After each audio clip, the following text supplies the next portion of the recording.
আমি তোমাদের সাথে একটা ঘটনা শেয়ার করতে চাই, যেটা কিনা কিছুদিন আগে আমার সাথে ঘটেছে। কিছু চকলেট কিনতে যাই, চকলেট বিস্কিটস ওখানে মানে ইন্ডিয়ান ইন্টারন্যাশনাল সব ধরনের পাওয়া যায়, ওখানে ফুড ম্যাটেরিয়াল পাওয়া যায়। তো আমি সেখানে চকলেট কিনতে গেছি, বেশ কিছুদিন আগের ঘটনা। রিসেন্টলিও গেছিলাম, আমি তো যেতে থাকি মাঝে মাঝে সেখানে। তা হয়েছে কি, আমি জিনিস কিনে নিয়েছি, কিনে নেওয়ার পর আমিও ডেট ফেট বা আমি সব কিছু চেক করিনি, চলো তাড়াতাড়িতে ছিলাম, যেমনই ছিলাম আমি কিনে নিয়ে আমি চলে এসেছি। চলে এসে এবার আমি যথারীতি আমি দিল্লিতে গেছিলাম, তখন আমি নিয়ে গেছি।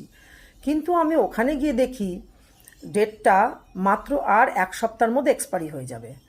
চলো ঠিক আছে, এক্সপায়ারি হয়ে যাবে, চকলেট তো যথারীতি সবসময়তে আমরা তাড়াতাড়ি খেয়ে নিই না, ঠিক আছে সেটা মিটে গেল। কিন্তু পরে আমি আবার যখন এখানে আবার চলে এসেছি আমার এখানে আহমেদাবাদে, আসার পর আমি চকলেট কিনতে গেছি, চকলেট মিল্ক এই সমস্ত কিনতে গেছি। তখন কিনতে গিয়ে আমি দেখি সেখানে অজস্র বাইরের চকলেট, যেগুলো বিদেশি চকলেট, সেগুলো সেখানে এক্সপায়ারি ডেট পড়ে রয়েছে। ইভেন আমি তো দেখিনি সেটা প্রথমে, হঠাৎ করে পেমেন্ট করা হয়ে যাওয়ার পরে আমি কি মন হলো একবার ডেটটা চেক করি।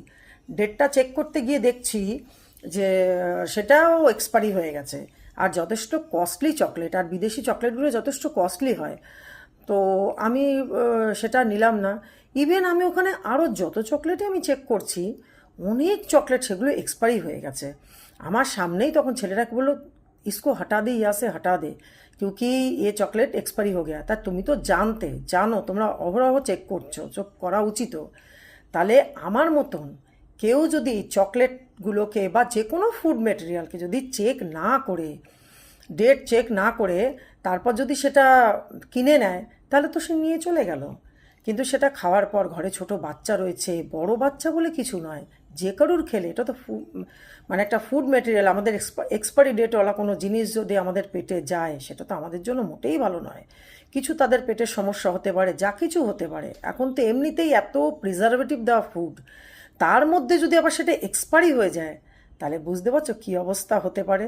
তা এই জন্য আমার এই ব্লগটা বানানোর একটাই উদ্দেশ্য, যে তোমরা যারাই যারাই তোমরা কোনো ফুড, যে কোনো প্যাকড ফুড যদি তোমরা কিনতে যাও, অবশ্যই তোমরা কিন্তু ডেট চেক করবে। তারপর মজার ব্যাপার কি শুনবে, তারপরে যখন আমার হাজব্যান্ড ওই দোকানে আবার গেলে পরে তার তো অনেক চকলেট এরকম করে আমার চোখের সামনেই সরানো হলো। তারপর জিজ্ঞেস হচ্ছে, ও भाभी जी बहुत ज़्यादा मैडम बहुत चेक करते हैं ना, डेट सब चेक करते रहते हैं ना।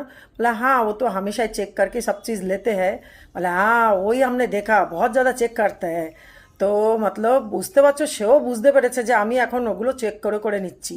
ইভেন আমি মলেও গিয়ে দেখেছি, মলেও কিন্তু এক্সপায়ারি ডেটগুলো ওরা কিন্তু এইভাবে সাজিয়ে রেখেছে।